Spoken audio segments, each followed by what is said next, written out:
noite, iniciando hoje mais um Pode na Casa? Pode! Pode. E aqui na Casa 4 fazemos reforço escolar, aulas de línguas estrangeiras, aulas de artes e suporte escolar para crianças, jovens e adultos. Conheçam nossos serviços acessando as nossas redes sociais. No tema de hoje é sobre mulheres e mães imigrantes, os desafios de criar filhos no Japão, a educação dos filhos no Japão, como tudo isso funciona. E a Cassie vai trazer um pouco da experiência dela para contar para a gente como que é todo esse processo.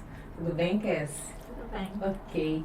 Lúcia, você pode dar essa introdução para a gente de como que a gente vai começar a pegar a experiência da Cassie para a gente ter essa ideia, essa noção, né, de como que é viver, ser mãe no Japão, mulher, trabalhar, cuidar de filhos, de casa e ainda ser multifuncional? Seja bem-vinda, Cassie. Nós brasileiros somos quase 5 milhões espalhados pelo mundo. Aqui no Japão, 207 mil. Falando em imigrante, vamos perguntar para a Cassie. Cassie, como é que você veio parar no Japão? Conta essa história pra gente. Eu tinha 16 anos quando eu decidi, né, querer vir para o Japão, mas como eu não tinha ninguém da minha família aqui, os meus pais foram contra, né? Mas eu insisti porque eu queria, né? E acabou que quando eu completei 17 anos, meus pais concordaram e tiveram que assinar para eu vir, né? E para mim foi um desafio, mas eu não me arrependo. Nossa, que bacana, que Bem interessante. novinha, né? Bem novinha, 16 para 17 anos, né? E veio sozinha? Eu vim sozinha. Nossa, que corajosa. Né? Sua vida nem falou Ohio. Sério? Como é que foi essa Nada. transição, assim? Tipo, eu vou pro Japão, o que é que te motivou a vir pro Japão? Eu queria ser independente, né? Eu queria ter as minhas coisas e assim, os meus pais não tinham condições, né? Então, eu vi assim, a minha vida ali, eu não conseguia ver diferente, né? Então, eu pensei, se eu for pro Japão, vai ser diferente, né? Eu vou ter minha independência. Eu vim atrás, na verdade, da minha independência. Financeira, né? no Financeira, caso, né? E também queria ter a minha casa, as minhas coisas, sabe? Minha mãe sempre foi aquela mãe bem, tipo... Então, eu achava assim que eu ia ser livre, sabe? Ia ter aquela liberdade de eu poder fazer as coisas que eu queria fazer. Mas, claro, tive uma boa educação e não segui nenhum caminho errado, né? Mas eu não me arrependo, não. Que bacana. Mas isso é uma novidade, né? Porque as pessoas normalmente, elas, quando vêm como imigrantes ou quando elas vêm, elas vêm para ganhar dinheiro, uma programação e a ideia é voltar. Na sua cabeça passou isso, essa ideia? Tipo, Não. veio para ficar, eu quero ir pro Japão Eu e era vou viver muito lá. nova, então, assim, quando você já vem um pouco mais velha, você tem aquele pensamento, quero juntar um dinheiro e voltar pro Brasil, né? Mas como eu queria a minha liberdade, eu achava que a minha liberdade aqui ia Tava ser aqui. mais do que lá, né? Entendi. Então, eu queria ficar aqui mesmo, eu vim na intenção de ficar aqui, de trabalhar, de ter meu dinheiro, mas conforme foi passando os anos, você vai mudando um pouco, você vai vendo que aqui não é o seu lugar mesmo, que você tem que voltar, mas aqui estou já há uns 20 anos de idas e vindas. Indo e voltando. Legal. Estando aqui no Japão, como é que foi essa sua adaptação no contexto aqui da sociedade japonesa, do trabalho, dos filhos? Conta um pouquinho mais pra gente. Então, eu vim nova, né? Mas aí eu fiquei um tempo e quando eu fiquei grávida da minha primeira filha, eu fui pra ter ela no Brasil. E o motivo de eu ir foi a língua, né? Porque eu tinha medo, como eu estava sozinha, eu pensava, como é que eu vou ter um filho aqui se eu não sei falar japonês? Quem vai me ajudar? Eu não entendo nada de criança, então eu decidi ter a minha filha no Brasil, porque a minha família tá lá. E eu fiquei um tempo lá e depois eu voltei, mas deixei a minha filha pequena lá, né? E depois eu tive o meu filho, quando eu fiquei grávida do meu filho, eu tive o meu filho lá e depois voltei pra cá de novo, né? E ficou nessas idas e vindas, né? Mas aí eu fui pra ficar lá e quando eu decidi voltar pra cá novamente, eu decidi trazer os meus filhos, mas eles já estavam grandes já, né? Qual a idade deles? Desculpa. Qual a idade deles? A minha filha mais velha, ela vai fazer 20 anos agora, em julho. E o meu filho vai fazer 17 agora em julho e a minha pequena tem 8. Depois você conta pra gente, né, a tua receitinha básica pra manter assim, né, toda essa beleza, essa pele maravilhosa aí, porque a gente tá precisando dessas dicas básicas. Bom, Tessa, você falou, né, comentou que você trouxe, né, na última vez você trouxe todos os seus filhos junto com você, né? Quantos anos eles tinham? Eles estavam em idade escolar? O que te motivou, assim, a essa decisão de trazer eles com você agora? Foi uma decisão difícil, né? Porque pra mim foi difícil devido à língua, né? Então eu tinha assim, aquele pensamento que eles iriam ter essa dificuldade com a língua também, né? Na escola, pra se comunicar no geral, né? Mas eles queriam ficar comigo, né? Então eu falei pra eles, olha, eu quero o que for melhor pra vocês. Se vocês acham que o melhor é ficar comigo, então vamos, né? E eles decidiram vir. E para eu decidir a escola japonesa foi bem difícil, porque eu tinha aquele medo de sofrer de mim na escola, de eles não conseguirem se comunicar. Então, para mim foi difícil, mas foi a melhor escolha, eu penso hoje. Na época, você lembra quantos anos tinha seus filhos? Minha filha tinha 11 e o meu filho tinha 8. Ah, então... Shogaku, né? Ela estava finalizando o Shogaku e ele estava ainda na metade do caminho, né? E como é que foi esse processo, assim, quando entraram na escola? A gente esteve conversando um pouquinho antes e ela me contou duas histórias absolutamente incríveis. Assim. Vou deixar ela contar. A filha dela, né, que chegou, assim, aquilo que a gente deseja que as crianças brasileiras consigam fazer chegar lá, se encontrar seu lugar na sociedade. E também a história incrível do filho dela. É que não deu tempo a gente conversar mais, né? Conta pra gente, então, essa trajetória da minha dos seus filha, filhos. como ela já tinha 11 anos, né, entrou no 5º ano, eu tinha medo dela ter mais dificuldade, né, porque ela não começou desde o comecinho, né, todo aquele aprendizado. E também os japoneses, eles têm ali uma cultura, né? Começa desde a creche, né? Até a escola. Uma preparação, Isso, né? tem uma preparação. E ela não teve essa preparação. Então, eu tive mais, assim, preocupação com ela, né? Mas não tive nenhum tipo de problema com ela. Foi muito tranquilo. Ela estudou na escola, fez o Shogaku, depois o Chugaku, e depois o Koku. E hoje ela trabalha em Tóquio e ela lida muito bem com o inglês, lida muito bem com o japonês, trabalha a língua dela ali, a maioria das vezes é o japonês, né?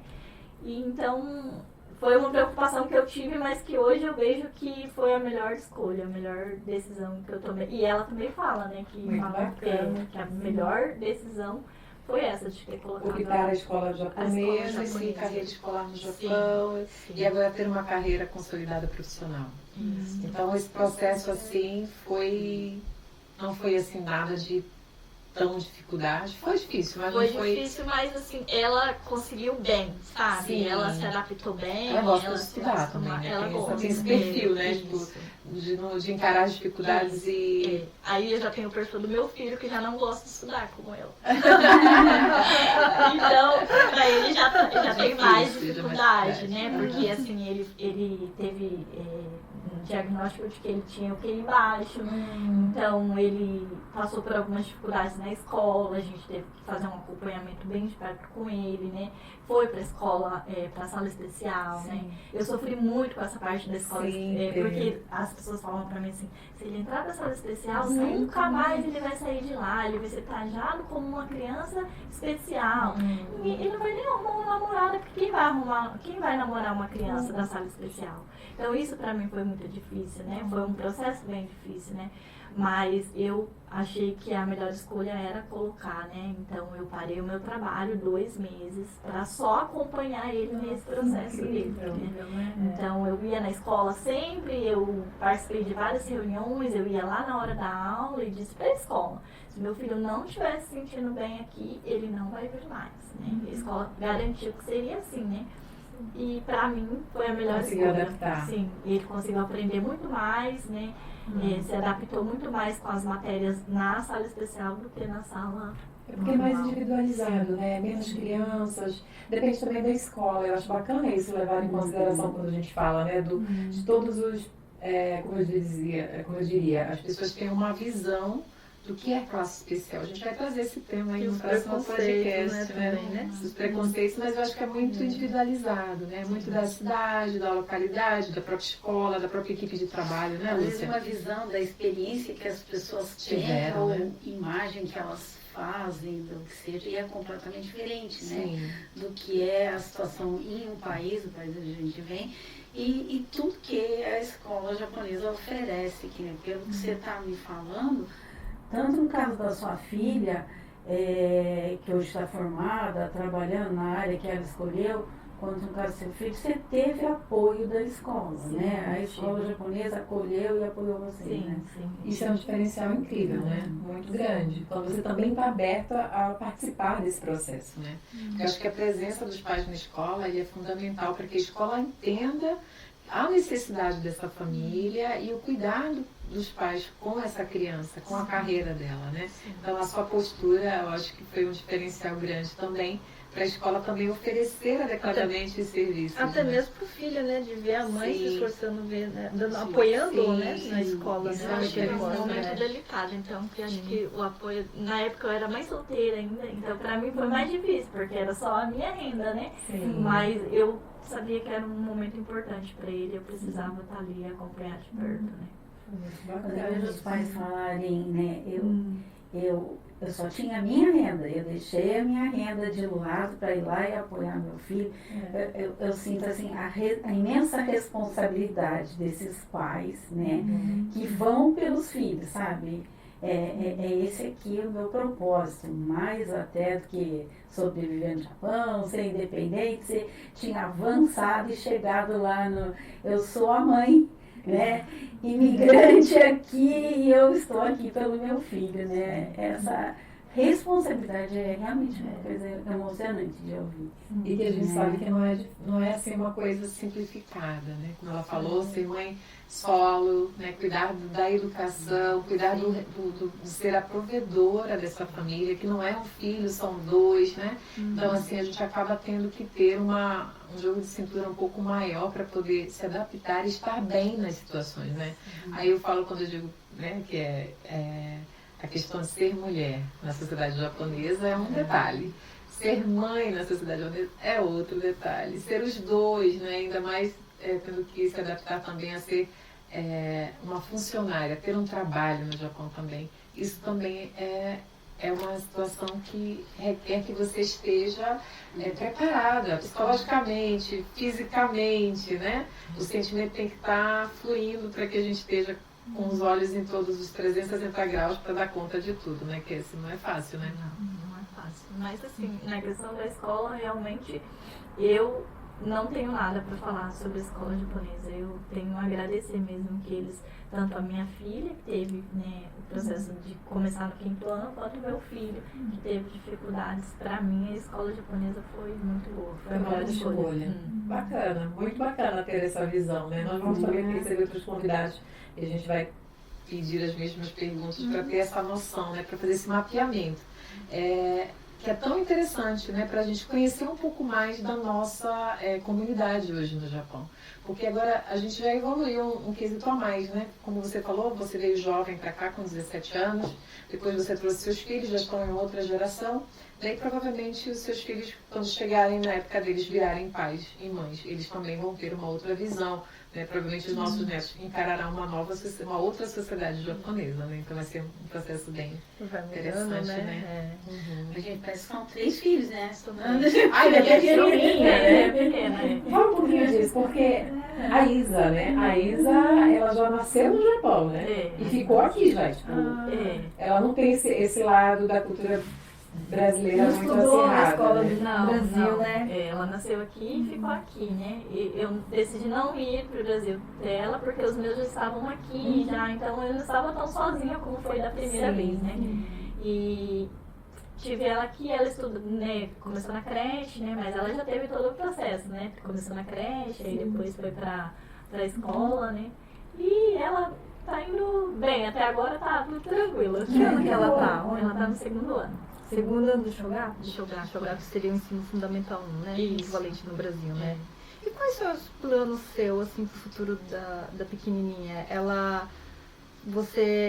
como que você vai ensinar a língua de herança para ela, a língua portuguesa, ou você acha que não precisa, não necessita? Eu vou ensinar porque eu tenho a intenção de voltar, né, pro Brasil, então eu quero ensinar a nossa língua para ela por conta disso, né? Eu, como ela é pequena, eu quero voltar e levar ela. Agora os outros, acredito que eles já falam que não, querem ficar aqui, né? Mas a pequena, ela vai comigo, então preciso que ela... Os maiores estudaram no Brasil, né? Estudaram. Como que é a língua de herança dele, da língua portuguesa? Eles já conseguem transitar muito bem entre a língua japonesa, o português, o inglês, no caso? São trilíngues, né? A minha filha, no caso, como ela no trabalho, ela usa muito o inglês e o japonês, então o português dela já tá ficando bem complicado, né? Mas o meu filho, ele já fala bem, que ele tem amigos brasileiros, né? Então, ele fala ainda bem... As duas línguas. As duas línguas, né? Mas a minha filha, como namorada, é japonesa, as amigas são japonesas, então... tá complicado já. Absorveu a cultura japonesa também, praticamente, né? Acho que é bem comum nas nossas casas dentro da comunidade, ocorrer esse processo. Algumas famílias mantêm-se, né, dentro do português para conversar com os filhos, mas ainda nesse processo parece que não é uma coisa muito abrangente. Então, seus vocabulários às vezes não são tão ricos, as pessoas não têm acesso àquela parte emocional de se expressar na língua portuguesa, né? E a gente encara isso aqui na hora de dar suporte. É muito comum vir para a gente essa necessidade das crianças expressarem.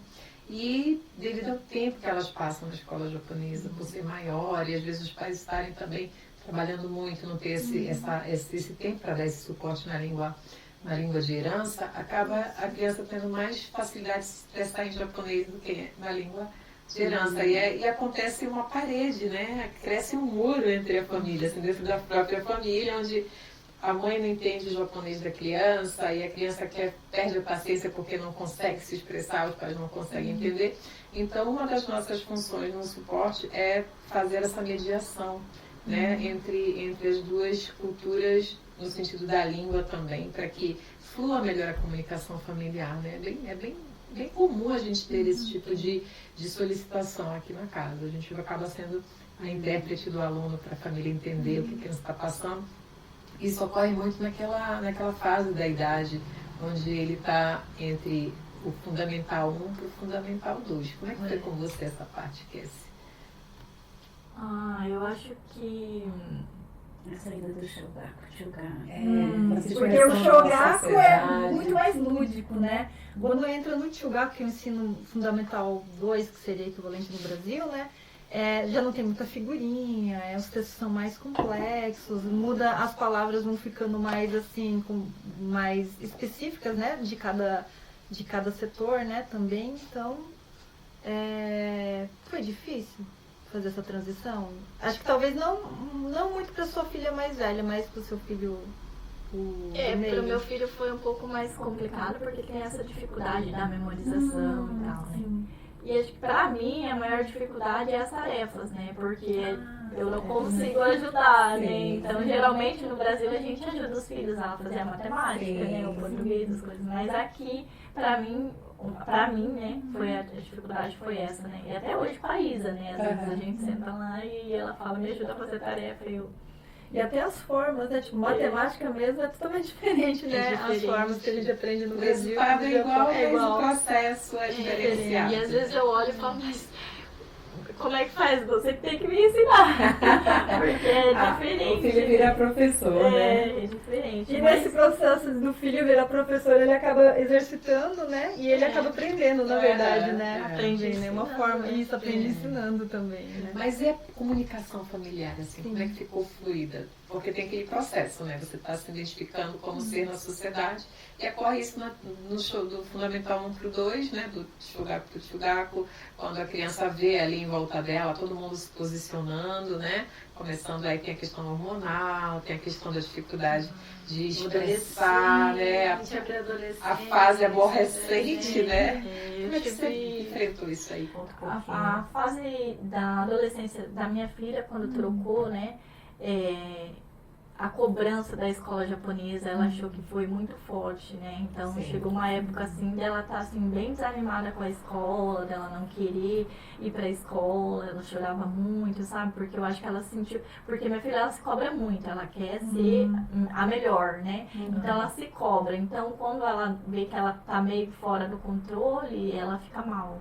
Então nessa época assim foi bem difícil porque eu não consegui lidar com isso. Eu não sabia o que fazer, Como ajudar, né? ainda mais que eu era mãe sozinha, então tipo, eu me senti numa situação assim, o que eu vou fazer, né? Como que eu posso ajudar minha filha, né? Então por eu não conseguir, né, ajudar, eu entrei com a psicóloga. Aí, quando eu entrei com a psicóloga, ela começou a conversar, a gente foi na primeira consulta, conversei, expliquei, falei qual que era a minha dificuldade, e aí ela começou as consultas com a minha filha, foi muito bom para ela. Ela consulta com essa psicóloga até hoje. Então foi um suporte bacana para mãe e filha. É. Gente, isso é uma dica muito legal, né? Porque tem coisas, como a Kézia está falando, quando você identifica o seu limite, né? De poder para poder auxiliar, dar esse suporte, ver que apesar de a gente ser mãe também, a gente tem as nossas limitações por conta da barreira de língua ou do sistema de conhecer como funciona, é muito bacana contar com um profissional competente que vai auxiliar, né? Que vai dar esse suporte, né? Acho que você agiu bem sabiamente nessa. Eu sempre falo assim, que eu sempre tento resolver, mas se eu não consigo, eu sempre procuro alguém que vai conseguir me auxiliar, né? No caso aí foi a psicóloga. Né? E deu super certo. Deu super certo, até hoje. Esse apoio psicológico é da conselheira educacional dentro da escola japonesa. Você está falando um psicólogo fora da escola? É fora da escola, porque foi como ela fez o quinto e o sexto, né? Aí quando ela entrou pro Shogaku, no caso, o japonês ela ainda não era tão bom. Ela conseguia se comunicar bem, tanto que no Shogaku ela já não estava mais indo no ITEC no sexto ano, né? Mas para falar com a psicóloga é diferente, né? Se você falar, você falar a sua própria língua, é muito melhor. Então se fosse uma psicóloga da escola, seria em japonês, né? Então eu peguei uma psicóloga que falasse a língua dela mesma, a língua portuguesa. Para ela. Que interessante. E esse feeling, né? Eu falo, essa questão da ligação, né? O elo de ligação, né? Afetivo, né? Afetivo da língua materna, né? Sim. Não tem, sempre teve, né? Porque a expressão, né? A expressão de você poder tirar todas as amarras e poder expressar claramente o que você sente. Tem que ser uma língua confortável, né? Então essa é a parte bem complexa, né? Que a gente às vezes encara aqui no suporte, né? No caso do seu filho, essa avaliação dele foi feita dentro da escola, você falou que ele fez uma avaliação cognitiva, né, de capacidade intelectual. Isso foi feito dentro da escola japonesa por profissional japonês? Foi feito primeiro dentro da escola, né? Aí a escola falou que ele tinha, né, dificuldades. E aí depois foi passado para um centro que é aqui em Handa mesmo. Sim, acho que é o Centro Infantil de Apoio Infantil, né? Eu acho que sim. Aí ali também fez. Aí foi feito ali também os testes, né? Que foi diagnosticado que ele tinha o QI baixo, né? Então a memorização dele ele aprende, mas ele esquece. Ele tem memória. Isso, ele estuda para a prova e chega no dia da prova e ele não se lembra, né? E aí teve esse acompanhamento que dá esse suporte para que ele possa avançar nessa parte que tem dificuldade. O suporte da cidade, né? Imigrantes, sim, mas não abandonados, né? Assim, saber buscar, né? Porque eu acho que isso foi o diferencial, é você estar presente, buscar saber ouvir o que é necessário e buscar o suporte, né? consultar, ir atrás, né? Vou sair da minha bolha, vou consultar, vou atrás, vou perguntar. Né? E a gente tem aquela dificuldade da língua, mas isso não, ainda mais a gente que é mãe, né? Não importa, a gente vai conseguir ou não vai, a gente vai atrás, né? Então eu fui atrás e eu pesquisei, eu perguntei, né? E até chegar assim, mas assim, quando você vai atrás, você escuta coisas boas e coisas ruins. Nossa, então aí você tem que colocar na balança o que é melhor para o seu filho, né? Mas é claro, a gente nunca sabe se a gente está fazendo a melhor escolha. Esse que é o difícil, a gente não sabe, né?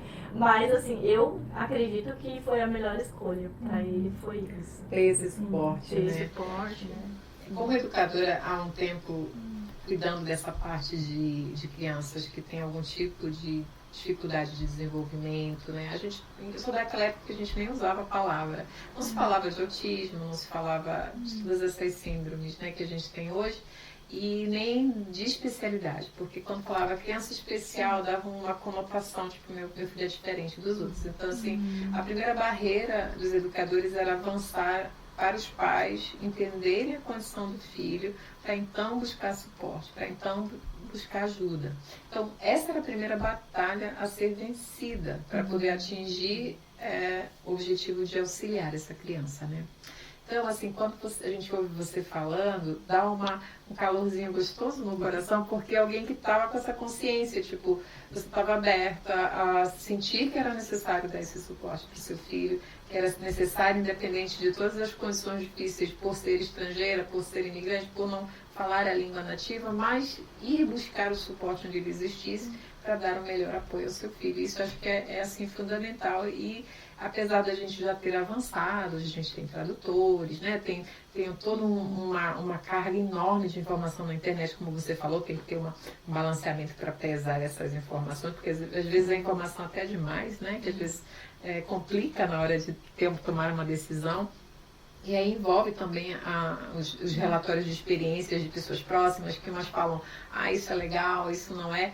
E aí é uma das coisas que eu sempre bato nessa tecla, sempre quando vem esse tipo de suporte para a gente atender, pesquise, vá lá, olhe a escola, né? Olhe o professor que vai cuidar do seu filho, visite a sala. Você falou que ficou 2 meses, né? Acompanhando isso muito de várias perto, vezes né? na escola, eu assistia a aula, sabe? Eu via como que estava sendo o acompanhamento, porque eu queria saber se ele não estava sofrendo, se ele estava se sentindo bem ali, sabe? Se ele está contente. Isso, se ele está bem, se essa decisão foi a melhor, sabe? Porque tinha como eu voltar atrás. Sim. Eu deixei bem claro isso da escola, né? Mas, assim, tudo que eu vi ali foi que realmente eu tinha tomado a decisão certa, ele estava conseguindo aprender mais, né?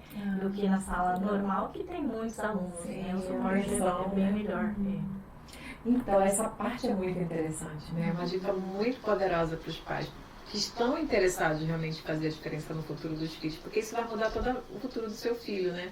Eu costumo também comentar aqui, quando você toma a decisão certa de dar esse suporte, buscando onde ele existe, pegando as ferramentas que realmente é possível, até a própria escola muda, eu acho, a visão dela com relação ao estrangeiro. Ele vai ver também o seu esforço, a escola vê o esforço da mãe, né? Sim. A importância de se dar atenção para esse aluno estrangeiro, seja ele A, B ou C, né? Mas que ele tenha acesso às ferramentas necessárias, né? Isso que é mais interessante, porque a própria escola se mobiliza, né? A gente vê toda uma equipe de professores que, nossa mãe está se esforçando, a gente também vai se esforçar, né?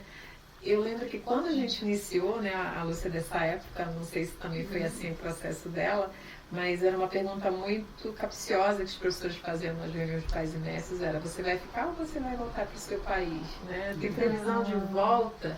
E eu demorei um tempo para cair a ficha, que era mais ou menos no sentido de que, se você vai ficar, você tem que tomar um posicionamento. Se você vai voltar, nós vamos tomar outro posicionamento. Então, assim, não há muito esforço se essa criança já vai sair. Né? Mas se essa criança pretende ficar, então nós vamos tentar fazer um suporte diferente. E aí, quando eu entendi essa mensagem, porque era sublinhada, não é uma coisa clara, né? Mas aí depois, por conta dessa pergunta, eu entendi, aí fazendo pesquisas, porque desde que eu ingressei nessa área de educação, eu comecei a fazer pesquisas independentes, né, para acompanhar essa parte.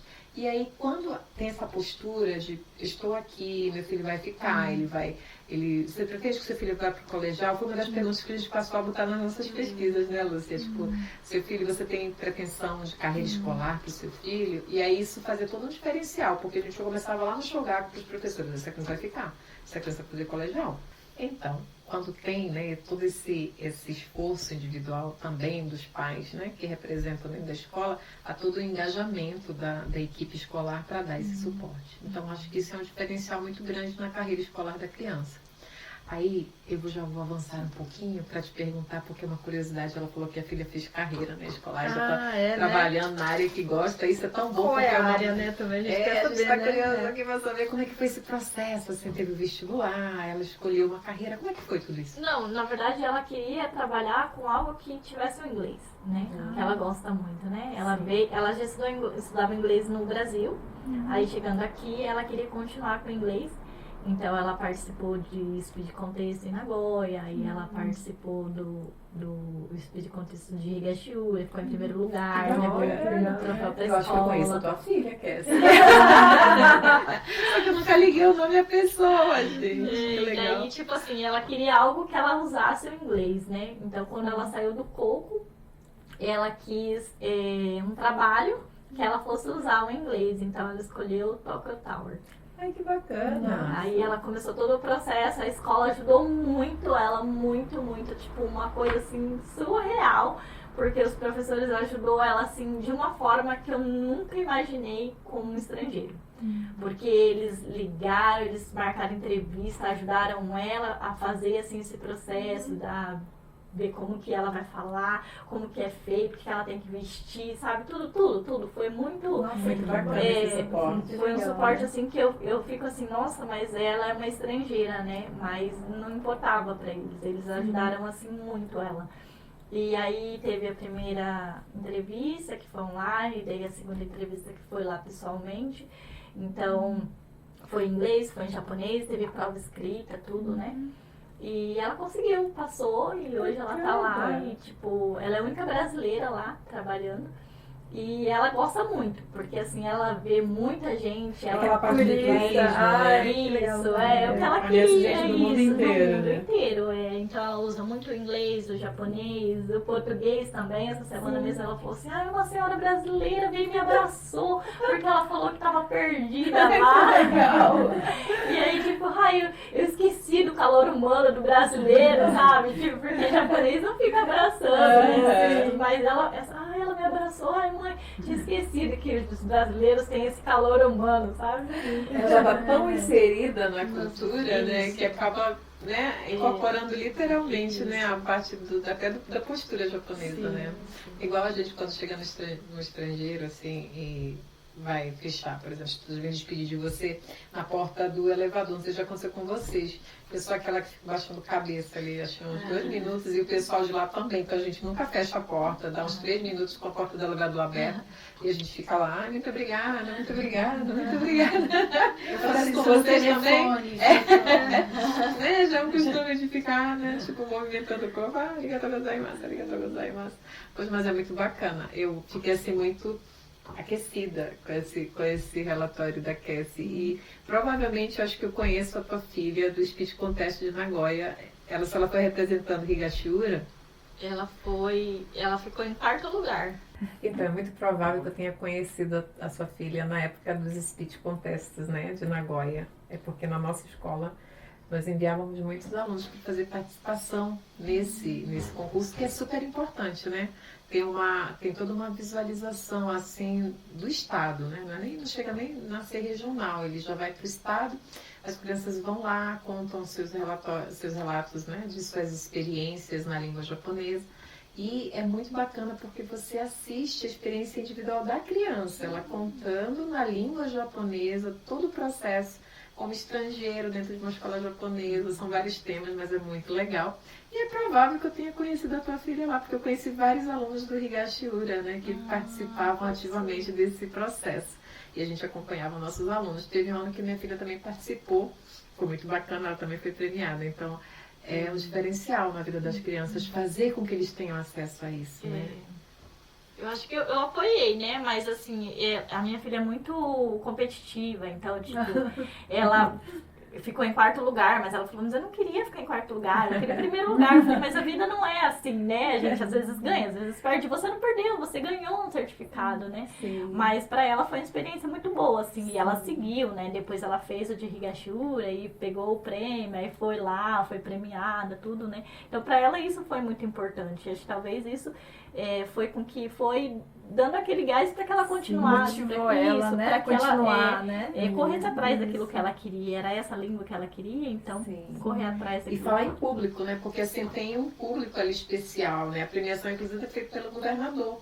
Então é muito bacana a participação dos alunos estrangeiros nesses speech contests. Para quem não sabe, o speech contest é um concurso de oratória aqui do Japão, que pode ser regional, né, estadual ou nacional, tem vários níveis, né? E às vezes é voltado para a comunidade nativa, mas também tem os especiais para a comunidade estrangeira, onde cada aluno leva lá seus temas, né? E fala um pouco das suas experiências. Normalmente vai voltado dentro da experiência que o aluno enfrenta dentro da escola ou na sociedade japonesa. E tem uma junta de pessoas ali fazendo avaliação desses speech contest. Então eu falo assim, nossa, eu já assisti vários, porque a gente acompanhava os alunos antes. Isso tudo antes da pandemia. Depois da pandemia, acho que até foram suspensos. Não sei como é que está agora. Também fui meio afastada dessas atividades, mas era muito bacana observar aqueles pinguinhos de gente do Shogaku falando ali em público, sabe? Sobe no púlpito ali, está falando em público para todo mundo ouvir. E, sabe, muito, muito interessante ver como eles têm uma oratória muito forte, muito, né? E eu fico pensando, nossa, esse pequenininho acabou de voltar, acabou de chegar aqui. Tinha crianças ali que tinham pouco tempo de Japão e já estavam num nível muito bom de fluência da língua japonesa, com emoção, que é muito bacana, porque um dos critérios da oratória em língua japonesa é você falar com sentimento, você ter essa parte, né? Então os professores até quando treinam as crianças, eles falam assim, não se preocupa, pode mexer as mãos, porque normalmente estrangeiro fala com as mãos, é um costume nosso, latino principalmente, né? Então podem usar as mãos, sorria, fala sorrindo, se for de emoção, né? Então é muito bacana o treinamento, acompanhei de várias crianças do treinamento e assisti, e era muito emocionante. Eu sou aquela que chora por qualquer coisa, então assistir o concurso de speech contest pra mim era tipo, eu não sou nem a mãe da criança, mas eu tava lá me debulhando e filmando. Então foram muitos alunos nossos que passaram nesses concursos e a gente sempre acompanhou muito de perto. E é uma dica também, uma das coisas que a gente quer voltar também, né? A colocar aqui na casa para que nossos alunos tenham mais acesso a esse tipo de atividade. Né? Eu acho que a cidade de Higashihara, onde você falou que ocorreu, e também o speech contest também acontece em outras cidades, aqui né? também tem, né? Em outras cidades do Japão, mas é uma cidade que foi pioneira, né? No acolhimento, que tinha escolas com 100 e tantas crianças brasileiras, né? Então eles têm todo um histórico assim de trabalho e onde muitas outras cidades, outras pessoas se espelharam, buscar desenvolver a partir disso, né? Eu vou contar um segredinho. Você também foi, né, buscar lá, né? Gente, eu não sei se eu posso contar isso em público. Brincadeira. Mas exatamente 15 anos? Não, um pouquinho mais, né? Eu acho que a Ana tem 19, por aí, mais ou menos 16, 17 anos atrás, nós não tínhamos nada aqui em Randa para estrangeiro. A realidade dos estrangeiros nas escolas japonesas era assim muito complexa. As crianças iam para a escola, mas elas não tinham um acompanhamento, nem um aproveitamento escolar, né? Então, quando eu entrei, me chamaram, na verdade, para ser apenas a tradutora e me falaram assim, é para dar um pouquinho de suporte técnico, né? E aí a gente chega lá, tipo, cheio de motivação, aí você pega uma panelinha que tá tampada ali, você não tá enxergando o que tem dentro, aí você abre a tampa e fala, meu Deus, aí você tampa de novo e fala assim, agora eu vou desligar o fogo e vou embora, ou vou pegar a colher e vou mexer para ver o que dá essa sopa. E na época, nós tínhamos assim, muita vontade de fazer a diferença. E Higashihara, na verdade, gente, eu vou contar para vocês, tá? O que nós temos em Randa foi literalmente, qual a palavra que eu posso usar? Espelhado, iluminado. Tá aí, olha, a Lúcia, eu acho maravilhoso, porque a Lúcia vem, assim, ela traz pra gente essa parte que motiva. Então, usando palavras maravilhosas, a gente foi espelhado, sim. Inclusive a primeira palestra de orientação para carreiras escolares que a gente inventou aqui em Randa, quando nós não tínhamos, ela foi espelhada quase que totalmente nas que já existiam em Higashihara. E eu fiz várias visitas à cidade, fui muito bem acolhida por eles, porque nós estávamos iniciando, e eu falava, nossa, eu estou me sentindo assim, a prima pobre do primo rico, né? Porque eles já tinham avançado pra caramba, e a gente estava aqui começando a tentar entender como que funcionava, né? Então, eles me acolheram muito. Fui muito bem acolhida pelas equipes de Higashura. Consegui, inclusive, sequestrar uma funcionária deles. Mas tem outra palavra para isso, Lúcia? Recrutar, Convenceu ela a trabalhar com você. Convenceu? Não, na verdade a gente teve que fazer aí, né? Enfim. Mas foi bem interessante. Higashura estava um passo à frente e a gente conseguiu, com o apoio deles, ter acesso às informações e a gente conseguiu criar o nosso. Claro, hoje, não sei como é que está essa parte, mas nós avançamos também e depois de alguns anos a gente começou a fazer todas as palestras que vocês têm hoje, foi baseada nisso. Todo o suporte técnico em línguas estrangeiras, e quando eu falo de suporte técnico em línguas estrangeiras para as escolas públicas japonesas, não é só para português. Foi alavancado os 4 idiomas, japonês, português, espanhol, inglês, filipino, que era na época o número maior das comunidades que nós tínhamos aqui em Randa. Então tudo isso realmente veio, qual que é a palavra, Lúcia? Espelhado. Eu acho que inspirado, né? Mas a gente usa um outro termo antes, você mesmo falou em engajamento, né? Sim. Para você ser inspirada pelo projeto que eles fizeram, e a gente está falando de Higashura, Randa, que são cidades aqui da província de Aichi, isso não exclui absolutamente outros projetos que estão sendo feitos por aí, ou já foram feitos. Em algum momento teve um professor japonês que olhou para a nossa comunidade, olhou para os seus alunos e deu aquele primeiro passo. Verdade. De fazer aquele PowerPoint, aqueles slides, e traduziu e foi buscar forma de levar. Então, acho que a preocupação, né? Para que realmente chegasse, né, no aluno. E que isso não fazia parte do currículo, né? Porque eu me deparei muito com essa situação. Você chega na escola e aí você tenta introduzir algum tipo de sistema e você não tem abertura para isso. No entanto, dependendo do tipo de escola, do tipo de suporte que o professor também, da mentalidade também, porque essa coisa de que o Japão é frio, é distante, não, eu acredito que é muito da condição e do ambiente onde você se enquadra naquele momento. Mas isso que você falou é totalmente... E são vias de mão dupla, né? É o pai, você que vai buscar, e o professor entrega, lá, né? Eu espero realmente que a gente passe em algum momento desses trabalhos individuais e vá para o institucionalizado. Tanto da parte do Japão, que já caminhou bastante nesse sentido, quanto do Brasil, que está lá fazendo o plano nacional para o futuro. Agora tá fazendo, né?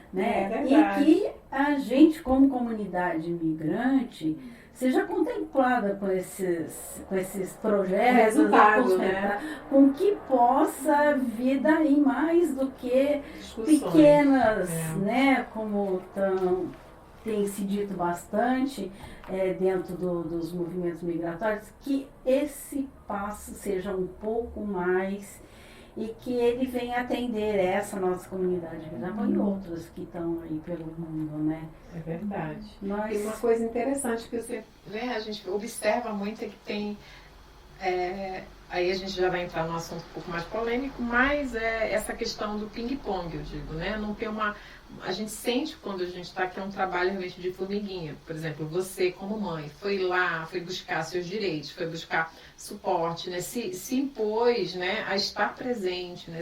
E também se deu esse tempo para assimilar o que estava sendo falado, feito, observando tudo isso. Quando você se dispõe a essa postura, a gente tem esse resultado como você teve e como a gente observou em outras famílias também, que a criança realmente tem um suporte, que a criança é atendida, né? E que ela tem um avanço, ela tem todo um encaminhamento, né? Independente da condição dela, porque acontece muito da gente ter, como eu digo, tem muita informação na internet, mas quando se fala de classe especial, por exemplo, que é um caso específico para crianças que precisam realmente de suporte, e que já houve muitas coisas, né? Já se falou muitas coisas sobre classes especiais, que eram um armazém de crianças, e realmente, gente, já passamos em muitas nuances, né, de suporte que não eram suportes, ou de suportes que não se adaptavam para determinadas classes A, B ou C, né, condição A, B ou C. Então, quando eu falo que há também um jogo de ping-pong entre as autoridades, seja da nossa área, do Brasil, seja do Japão, chega a ser um pouco meio polêmico, porque a gente fala, nossa, mas quem recebe deveria dar suporte. Aí quem recebe fala, não, quem envia tem que dar orientação. E aí fica aquele eterno ping-pong, né, sobre quem realmente tem a responsabilidade sobre a educação do estrangeiro. Para muita gente que deve estar assistindo e não entende, a educação do estrangeiro no Japão não é obrigatória, é opcional. Quando a gente contextualiza sobre as necessidades das crianças, a gente também esbarra no quesito quem está no momento, né, presente. Quem são os profissionais que atendem e como que é a postura dos pais, né, em relação a esse suporte oferecido. Então isso vai fazer toda a diferença na carreira escolar futura dessa criança, no futuro da criança, né? Você falou ainda há pouco que os professores da escola da sua filha apoiaram ela integralmente, né? Mesmo sendo estrangeira, foram lá ajudar com tudo que ela precisava para ter esse suporte e alcançar o objetivo dela de carreira. E na nossa experiência, eu acho que como educadoras dentro de escola japonesa, é uma referência muito forte, porque a gente justamente vê isso. Tem, mas quem acessa? Como que acessa? Quem são os profissionais que estão ali para oferecer esse tipo de suporte? Então tudo vai partir do pressuposto do que você falou ainda há pouco. O esforço dos professores, teve alguém em algum momento que viu a necessidade e ele até acabou burlando, de certa forma, todo um cronograma para dar esse suporte individualmente, né? Porque não fazia parte do currículo dele, mas ele fez um esforço para assimilar essa necessidade do aluno estrangeiro, vendo ele como um objetivo a ser feito, né? A ser trabalhado. E na nossa carreira também a gente passa isso todos os dias, né? Tendo que fazer um pouquinho diferenciado do que a gente tem, porque nós temos eu diria que temos um guia para seguir, mas a gente às vezes tem que sair um pouquinho do guia para poder trazer o suporte adequado para uma determinada situação, para uma determinada criança. E eu vejo muito isso também dentro das escolas japonesas, quando o profissional ele é super empenhado. Né? Ele não está ali preocupado, e até brincava com algumas companheiras de trabalho, eu falava assim, independente se a criança é brasileira, peruana, boliviana, ou se ela é um ET, né? O professor ele vê como um aluno. Isso é tão bacana, né? Porque como a gente ser vê, humano, né? sim, como, né? a gente vê que tem esse lado caloroso, que há realmente esse empenho. E embora a gente fale que não tem o contato físico, né, do abraçar, do beijar, do estar ali naquele calor humano, mas há uma consciência de que é uma importância. Eu tenho que dar importância a isso. Eu não posso fingir que não estou vendo que é uma necessidade. Então, em algum momento, esse profissional comprometido fez, né, vestiu a camisa e fez a parte dele muito bem e acabou trazendo outras pessoas que também estavam com o mesmo interesse e começaram a realizar muito bem feito esse trabalho de suporte ao estrangeiro. Né? Acho que essa é uma visão bacana. Sim. É mesmo? A comunidade japonesa, né, acho que muitas vezes o que fica assim, atrás das perguntas, você vai permanecer aqui, são as experiências, porque nós como comunidade, nós fazemos muitas coisas boas, acho que é a nossa responsabilidade de estamos imigrantes, se somos imigrantes, né? É um caminhozinho mais estreito. Né? Nós recebemos apoio, mas nós também precisamos de uma postura de responsabilidade, né? Direitos e deveres de ambos os lados. Balanceados. A harmonia, né, das relações é importante. Que vai repercutir justamente no resultado final, como a Cassie trouxe pra gente, né? Cassie, conta um pouquinho do seu filho aí pra gente, como é que tá nesse momento a carreira escolar dele, como é que tá essa parte de suporte aí? Agora ele já tá mais tranquilo, já não tem tanta dificuldade como ele tinha antes, né? E como ele é como eu, não gosta tanto de estudar, sabe?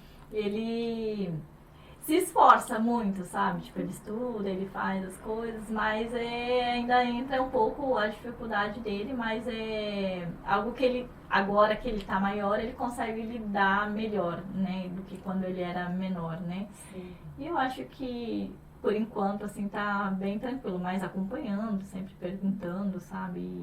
E acho que isso é fundamental, você tá ali presente, perguntar e querer saber, Porque nem, principalmente agora, né, nessa idade, nem tudo eles vão contar, né? Então a gente tem que estar sempre ali, meio que falar a língua deles, né?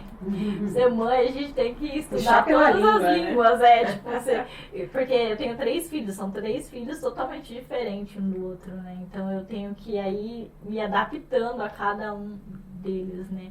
Mas eu acho que agora ele está encaminhado, tá indo bem. Que bacana, isso é muito legal, né? Eu acho que esse papo foi muito esclarecedor, tirar algumas dúvidas assim das pessoas que têm essa dificuldade de entender como funciona o sistema. Ai, mas eu não entendo japonês, como que eu vou dar apoio, como que eu vou procurar buscar, né? Então essa questão de estar disponível, né?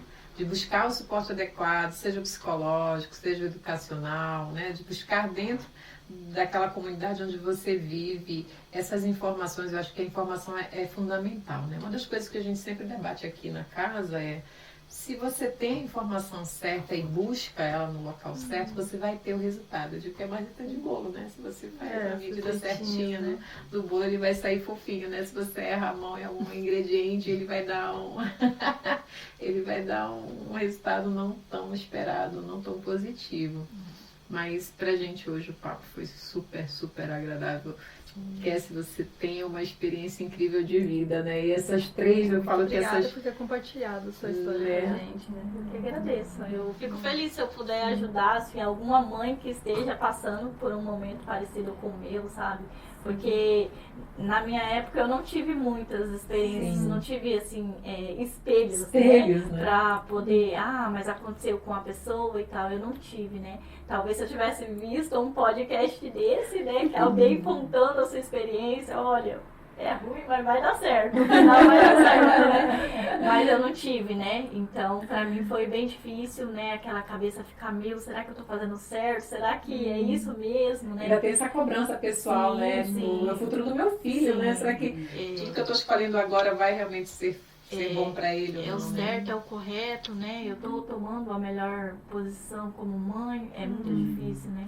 Então, se eu puder, né, tá ajudando que seja uma mãe aí, né, a esclarecer um pouco a mente nesse sentido, eu já fico muito feliz. Gente, a gente vai deixar depois aí em algum lugar, né, alguns pontos mais importantes desse nosso bate-papo também, né, porque são pontos muito importantes da gente considerar na hora de tomar decisões com relação à carreira escolar, né. Essa questão da carreira escolar deveria ser muito pensada e repensada. Como você falou também sobre ir e voltar, né, do Japão, isso também influencia, né, Kézia? Porque você está num momento de adaptação, aí você vai, depois você volta. Isso também reflete no resultado final, né? Porque o tempo das crianças, ele tem um momento, né, Lúcia? A gente sempre está engajado nisso de observar atentamente como que as crianças se adaptam a determinado momento, né? Tem todo aquele primeiro ano, tem o pré-escolar, depois vem, né, o Fundamental 1, vem o Fundamental 2, e no Japão é tudo um processo, e é diferenciado cada processo, né? Diferente do Brasil, que a escola funciona no mesmo prédio, você vai do primeiro ao 9º ano no mesmo local, convive com as mesmas crianças, né? Tem uma diferenciação nisso, né? E saber essas informações é importante, né? Saber também que muda as regras, né? Tipo, você sai do Fundamental 1 e passa, chega lá, tem regras totalmente diferenciadas, onde acabam as brincadeiras, como a Luciane falou ainda há pouco, né? A gente começa a ter uma visão mais severa, não diria mais rígida com relação a comportamento, né? A resultado, as cobranças são maiores. Então, assim, conhecer realmente o sistema educacional japonês já pode ser uma ponte fundamental aos pais para poderem orientar seus filhos antes da escolha, né? Hoje também temos escolas brasileiras no Japão. E aí, eu acho que isso é uma dúvida que passa na cabeça dos pais, vou colocar na escola brasileira, mas aí quando acabar, né, a educação obrigatória, o que acontece com meu filho, com minha filha? Ele vai fazer o que no Japão se ele não tiver esse suporte na língua japonesa? Então, todas essas questões, esses questionamentos, eles devem começar ali no primeiro momento, né, com as informações adequadas, para poder tomar a decisão certa, né, Kézia? E ela não teve, mas conseguiu, isso é muito legal. E agora já pode também dar umas dicas bacanas para quem precisa, né? Então, o papo hoje foi assim muito, muito top. Essa palavra? Realmente eu sou muito agradecida pela sua presença aqui hoje. Acho que contribui muito com a gente, né? Ouvir dos pais, a gente que faz reflexão sobre educação, ouvir o lado dos pais é muito importante, né? Porque tá ali na base de se o pai pensa assim, como é que eu ajo, como é que é o método, como é que é o sistema. É um repensar contínuo, né, de quem trabalha em educação, né. E além da gente, né, a gente está aqui compartilhando com todo mundo, por esse mundo lá fora. Eu acho que muita gente vai aproveitar muitíssimo da sua experiência. Realmente, muitíssimo obrigada. Obrigada, Kézia. Obrigada, eu agradeço pela oportunidade. E a gente ainda está ajudando a gente a fazer um remapeamento do nosso trabalho como educadora na comunidade, né? Como educadoras dentro da comunidade, e também fazer esse, eu diria que esse registro, né? Trazendo essas informações pertinentes para quem está precisando, né? Quem está vindo do Brasil com crianças, ou para que mesmo quem já está no Japão, mas não tem acesso adequadamente com as informações pertinentes. Eu acho que vai ser bem bacana esse trabalho. Então a gente queria te agradecer muito pela tua visita hoje. Obrigada, E já se sinta convidada para novos episódios aqui, porque o tema mulheres e mães estrangeiras, né? Numa sociedade como o Japão é um assunto muito profundo. E provavelmente a gente está tentando remapear de uma forma a trazer todos os contextos que esse assunto é pertinente. Então, com certeza, nós teremos outros episódios com outras nuances, e você já está automaticamente convidada a participar dos demais. Muito obrigada. E o nosso Na Casa Pode? Pode, vai ficando por aqui hoje, e contamos com a sua audiência no nosso próximo episódio. Muito obrigada, uma boa noite a todas. Muito obrigada. Muito obrigada a todos. Tchau. Boa noite. Tchau, tchau. Obrigada, Kézia. Muito obrigada.